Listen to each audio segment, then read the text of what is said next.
Assalamualaikum warahmatullahi wabarakatuh.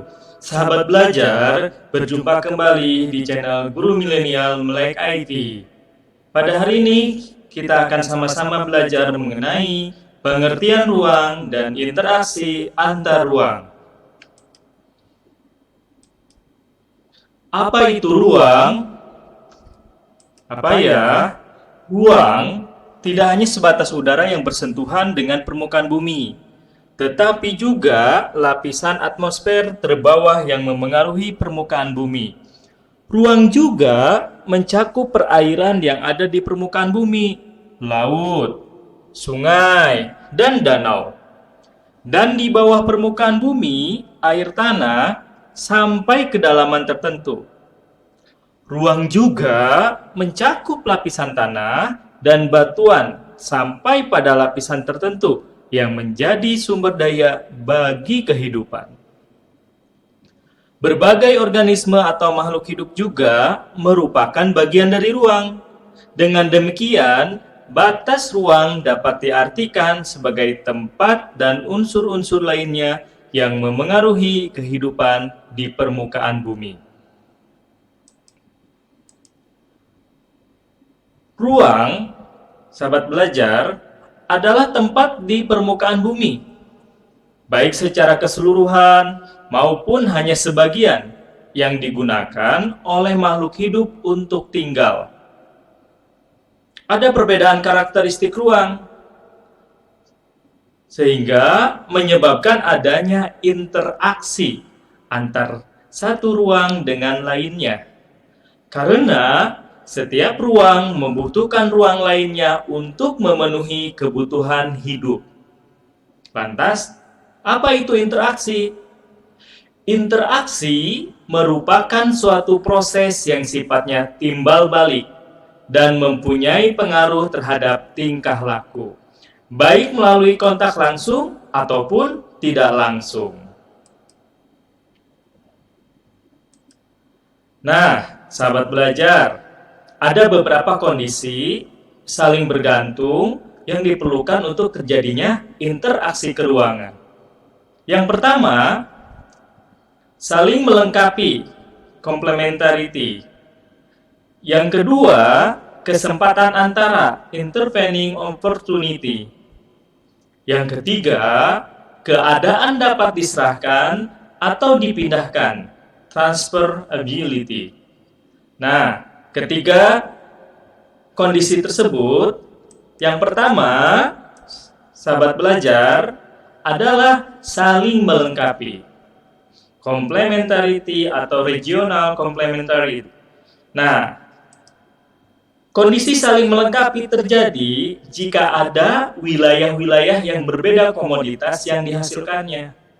Misalnya, wilayah A merupakan penghasil sayuran, sedangkan wilayah B merupakan penghasil ikan.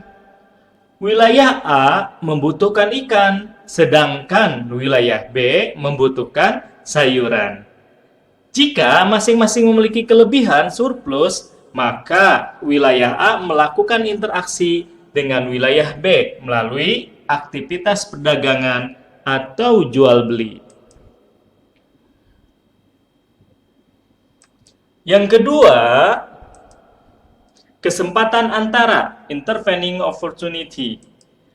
Nah, kesempatan antara itu merupakan suatu lokasi yang menawarkan alternatif lebih baik sebagai tempat asal maupun tempat tujuan. Jika seseorang akan membeli suatu produk, maka ia akan memperhatikan faktor jarak dan biaya untuk memperoleh produk tersebut. Contohnya, wilayah A biasanya membeli ikan ke wilayah B. Namun, kemudian diketahui ada wilayah C yang juga penghasil ikan. Karena wilayah C jaraknya lebih dekat dan ongkos transportasinya lebih murah, para pembeli ikan dari wilayah A akan beralih membeli ikan ke wilayah C. Akibatnya, interaksi antar wilayah A dengan B melemah. Sahabat belajar, yang terakhir, yang ketiga, kemudahan transfer agility.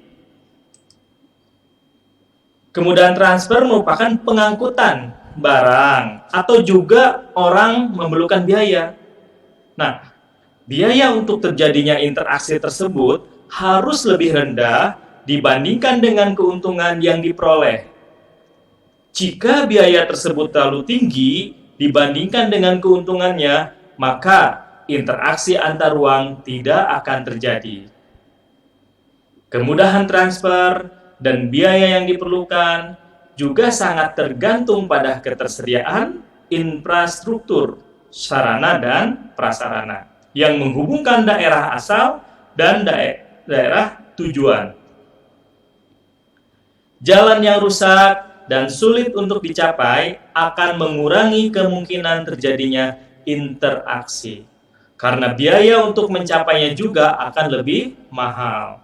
Sebagai contoh, seseorang akan menjual sayuran dari wilayah A ke wilayah B. Namun, jalan menuju wilayah B mengalami kerusakan, sehingga tidak bisa dilalui. Akibatnya, orang tersebut tidak jadi menjual sayuran ke wilayah B. Nah, sahabat belajar, ketiga kondisi tersebutlah yang mempengaruhi dan juga menjadi syarat terjadinya interaksi antar ruang.